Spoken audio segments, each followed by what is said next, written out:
Hey, this is Charles Onyet with IGN, and I'm here with Anthony Gallegos. Hello. And we are looking at Borderlands 2. This is just the menu system for the game. You can see it's been upgraded for the better, I think. Yeah, it's really quickly. You can switch it, put which weapon you want to be on your D-pad with ease. I mean, it's very simple now. Very easy to understand. And here's the skill tree interface. This is the Siren class. So there was a Siren in the first Borderlands. There is a Siren in this game as well, the only returning class, in name at least.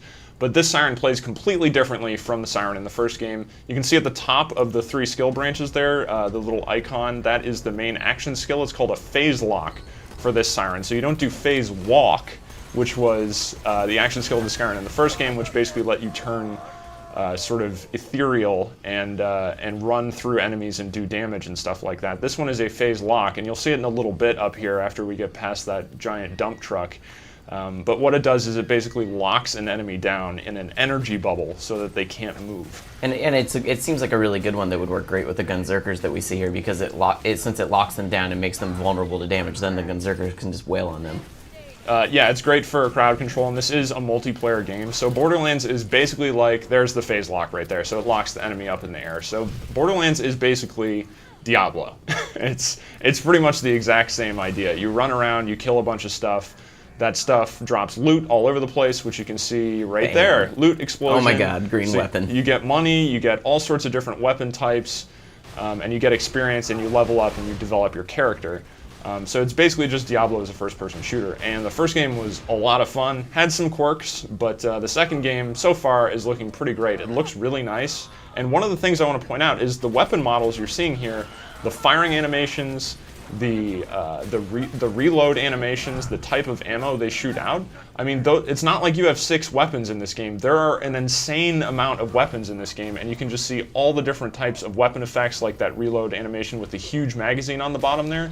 That isn't the same for every, I'm assuming this is a shotgun, for every shotgun you pick up. It's totally different. Right, we saw earlier that sniper rifle, she had actually broken the middle and she inserted a giant yellow cartridge into it. It's like every single one is very unique, very different. Yeah, and you do get elemental effects with the weapons as well. So you get explosive weapons, which is basically just what it sounds like. Weapons have a chance to cause explosions. And then like that weapon right there, it had the little spinning disc in the side of it. Oh, there's a rocket launcher. I mean, right there you also get to see how rapidly that they switch between weapons. That was 4 weapons in the span of a few seconds that they just wailed on this one enemy with. Yeah, you basically have the 4 weapons kind of equipped that you can quick switch to at any time. And then you can open up your menu and switch other weapons into that rotation. But yeah, in terms of other elemental effects, you get like corrosive effects that are better at hitting enemies with armor.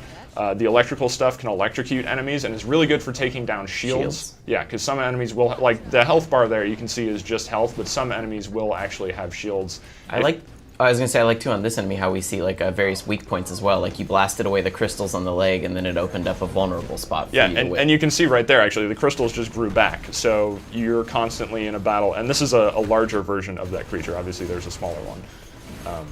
But yeah, a lot of enemy types will have specific weak points that you can strike for massive damage. It's great.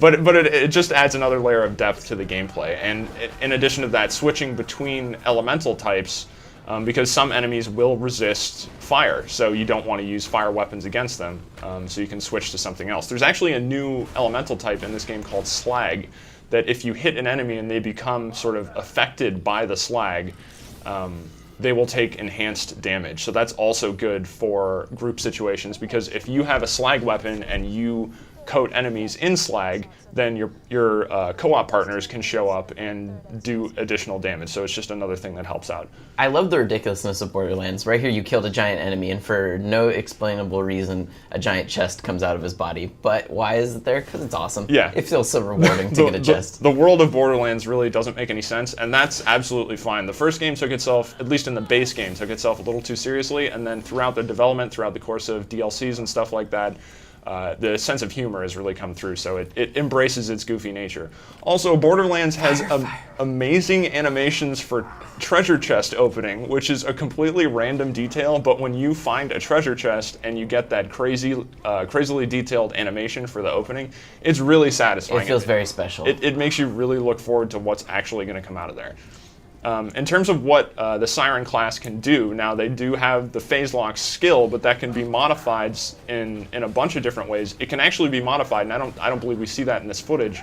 It can be modified so that it will actually turn enemies against each other. So that's one of the end tree skills for, I can't remember exactly which tree it is, but yeah, if you hit someone with a phase lock, it basically flips their AI so they become hostile to the things you're fighting. That's awesome. Gives her more options than just locking guys down, being one note. Yeah, and I think that's one of the things that developer Gearbox really wanted to do with Borderlands 2 is add more diversity to the skill trees. I mean, maybe not everyone shares this opinion, but I thought the Borderlands skill trees, like, they were cool. There were some bonuses in there that let you differentiate your character builds, but there wasn't a lot that made it feel all that much different. Like, yeah, it seemed like there was like one good build, and the other ones were like, oh, those powers just seem kind of not all that worthwhile. Yeah, I mean, so I think there was room to grow there, and it seems like from what we've seen in the character builds in this game, there's definitely more growth, and that's a good example. Another one is that phase lock bubble that gets thrown up when you activate the skill. One of the other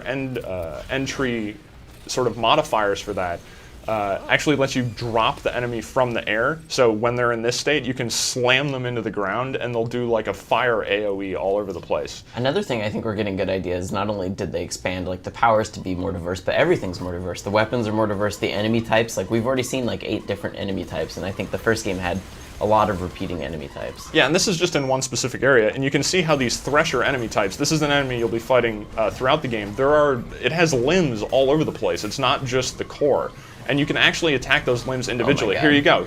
So this is a badass, an elite version, essentially.